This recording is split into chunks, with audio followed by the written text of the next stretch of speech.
이틀 만에 오늘 영상에서 소개해드릴 코인으로 2천만 원 벌었습니다. 혹시 아직도 불장이 오기만을 기다리면서 유튜브에서 이 영상, 저 영상 보고 계신가요? 높은 확률로 만약 지금까지도 돈을 못 벌고 계셨다면 앞으로도 크게 달라지는 일은 없을 겁니다. 오를 때는 계속 오르기만 할 것 같아서 막상 내리니까 하염없이 내릴 것만 같아서 이도 저도 못하고 계실 것 같습니다. 만약 오늘 영상이 이해가 안 되시면 과감히 코인 시장을 떠나시는 게 좋을 것 같습니다. 단, 내용이 이해가 되신다면 2025년 코인 시장에서 불장을 누리실 충분한 자격이 있으신 겁니다. 오늘 영상에서 명확하게 판단 기준 드리겠습니다. 저번 주 영상을 보고 AI 에이전트 섹터에 대해서 공부하신 후 수익을 내신 분들 축하드립니다. 저는 단순히 정보만을 전달했을 뿐이고 수익이 난 건 100% 여러분들이 잘하신 겁니다. 해당 자료는 AI 및 빅데이터 관련 코인 시총 데이터입니다. 버추얼을 필두로 AI 에이전트에 큰 돈이 몰리고 있습니다. 지금 보시는 자료는 12월 31일에 그레이스켈에서 발표한 2025년 1분기 성장 잠재력이 높은 코인 탑 12입니다. 저번 시간에 다뤘던 하이프와 벌추어도 포함된 것을 확인할 수 있습니다. 앞으로 몇 개의 영상을 통해서 해당 섹터와 코인들에 대해서 자세히 다뤄보는 시간을 갖겠습니다. 저는 여러분들이 제가 좋다 안 좋다, 지금이 기회다 아니다 라고 해서 따라하지 않으셨으면 좋겠습니다. 그것보다 더 크게 여러분 스스로가 해당 섹터와 코인에 대한 판단 기준을 세우셨으면 좋겠습니다. 바로 제 컨텐츠의 목표입니다. 여러분들이 코인을 바라보는 안목과 실력을 쌓는 것입니다. 그레이스케일이 포트폴리오를 공부하기 전에 먼저 구독자분들이 가장 궁금한 코인으로 투표해주신 1등 크레딧 코인에 대해서 알아보는 시간을 갖겠습니다. 크레딧 코인을 통해서 하나의 코인이 어떠한지 알아보는 일련의 구조에 대해서 학습하셨으면 좋겠습니다. 다소 어려우실 수도 있지만 깊이 있는 내용들은 차차 자세히 설명드리겠습니다. 일단 큰 맥락을 이해하신다는 생각으로 들어주시면 될 것 같습니다. 저는 크레딧 코인을 이번에 처음 들어봤습니다. 새로 나온 코인인가 싶어서 자료를 찾던 중 2019년에 발행된 생각보다 오래된 코인이란 걸 알았습니다. 참고로 저는 크레딧 코인을 전혀 가지고 있지도 않으며 매수 매도에 대한 추천이 아닙니다. 하나의 코인 생태계를 알아보는 방법을 소개해 드리려고 합니다.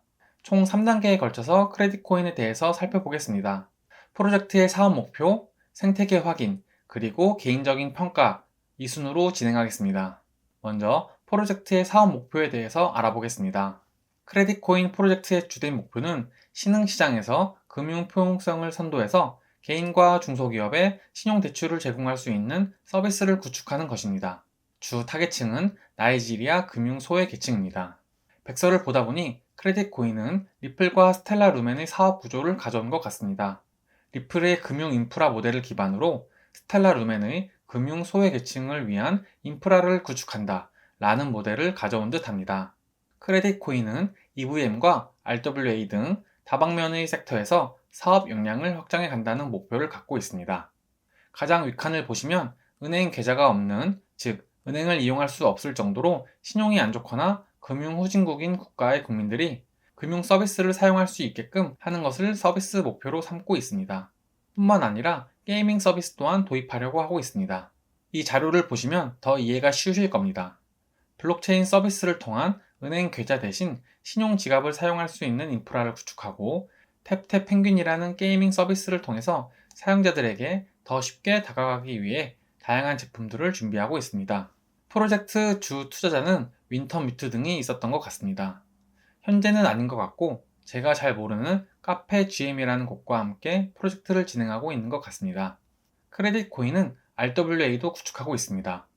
보시면 아시겠지만 리플과 스텔라 루멘의 사업 구조를 유사하게 따와서 진행하고 있습니다.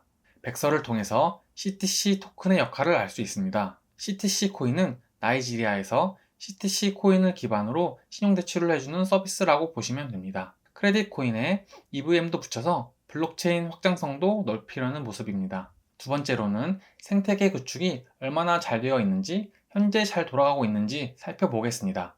APR은 36%라고 나와 있긴 한데 스테이킹이나 현재 활성화된 풀이 많아 보이지는 않습니다. 밸리데이터는 딱히 눈에 보이는 큰 재단은 없는 것 같습니다.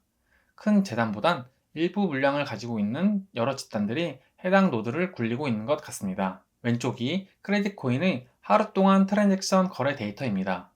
8시간 동안 트랜잭션 발생 횟수가 몇 건이 안 되는 것 같습니다. 이런 경우 사실 디파이 생태계는 거의 죽어 있는 거라고 보시면 될 것 같습니다.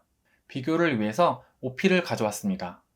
오른쪽 OP의 경우 1초 단위로 트랜잭션이 일어나고 있는 것에 비하면 크레딧 코인과 확연히 구분할 수 있습니다. 크레딧 코인이 어디서 거래되는지 볼 수 있는 자료입니다. 업비트에서 52%, 빗썸에서 8%로 대부분의 거래가 한국 거래소에서 발생하고 있습니다. 트위터를 통해 보니까 미국, 캐나다, 한국, 나이지리아 국적으로 팀원을 구성하고 있다고는 합니다. 세 번째는 제 개인적인 평가입니다.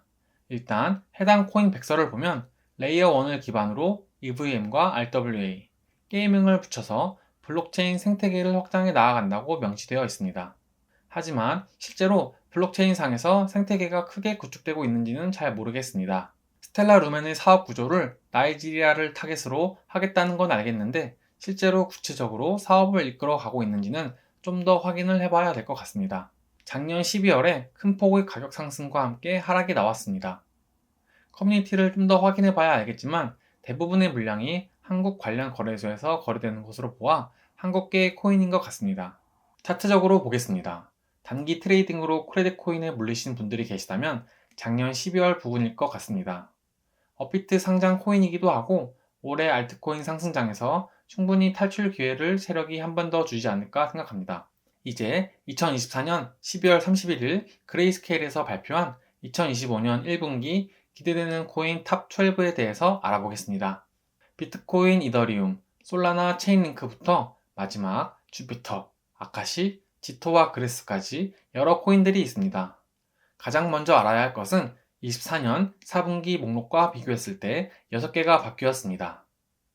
하이프, ENA, 벌추어, 주피터, 지토, 그레스 이렇게 6개의 코인이 새롭게 추가되었습니다. 지난 4분기에서 톤, 니어, 스택스, MKR, 우마, 셀로 등 6개의 코인이 퇴출되었습니다. 톤의 경우 텔레그램 이슈인 것 같고 스택스의 경우 사토시 나카모토의 늦은 업데이트와 여러 해킹 이슈 때문인 것 같습니다. 그레이스케일에서는 교체 이유를 3가지로 명시하고 있습니다. 첫 번째, 트럼프 2.0 시대라는 환경 변화에 따라 산업 규제에 대한 전망입니다. 암호화폐를 거부하던 미국 민주당 정권에서 친암호화폐 정책으로 산업을 육성하려는 트럼프 2.0 시대에 들어서면서 1월 트럼프 취임식에서 바로 SEC 정권 이양이 이루어집니다. 이와 같은 정권 교체에 따른 규제 변화에 따라서 그레이스케일의 포트폴리오가 바뀌게 되었습니다. 두 번째는 AI 기술의 혁신에 따른 AI 에이전트의 블록체인 활성화에 따른 변경 이유입니다. 챗 GPT와 엔비디아의 AI 등이 등장하면서 AI라는 섹터가 각광받기 시작했습니다. 이에 코인에도 FET, 타오 등 AI 붐이 있었습니다. 하지만 실질적으로 AI가 무엇을 할 수 있겠냐라는 한계가 있었습니다. 그런데 AI 에이전트라는 게임 체인저가 등장하면서 AI를 민코인 섹터와 묶어버렸습니다. 사람이 아닌 AI가 직접 커뮤니티를 이끌고 민코인을 발행하면서 AI 민코인이라는 새로운 섹터를 만들었습니다. 규제로부터 좀 더 자유로워지면서 다른 알트코인들이 모두 죽어있는 현재 시장에서 독주를 이어가고 있습니다. 세 번째는 솔라나 생태계의 성장입니다. 보고서를 보면 나와 있는데 스마트 컨트랙트 분야의 선두주자는 원래 이더리움이었습니다. 24년의 경우 이더리움은 선두주자임에도 불구하고 솔라나보다 성과가 안 좋았습니다. 높은 수수료와 속도를 개선하기 위해 OP와 아비트럼 등 수많은 레이어2 코인이 나왔지만 생태계가 분산되면서 이더리움 자체의 스마트 계약 플랫폼의 성과는 좋지 않았습니다. 반면 솔라나는 수많은 생태계를 이끌면서 더 좋은 퍼포먼스 결과를 냈습니다. 주목받는 레이어 1 네트워크로는 수이와 톤이었습니다. 보고서를 보다가 TRX 트론이 있어서 구독자분들이 투표해주신 코인 두 번째 트론에 대해서 짧게 말씀드리려고 합니다. 저는 트론을 투자하지 않았었는데 그 이유는 이러했습니다. 트론의 경우에는 네트워크 수수료를 통해서 수수료를 먹는 게임을 하는데 펀더멘탈적으로 이를 통해서 얼마나 큰 수수료를 먹을 수 있는가 라는 생각으로 저는 투자를 하지 않았었습니다. 하지만 최근까지의 트론의 가격 상승과 실제 보고서를 보니 트론 네트워크를 통한 fee revenue가 꾸준히 증가하면서 시총이 커지는 모습을 볼 수 있었습니다.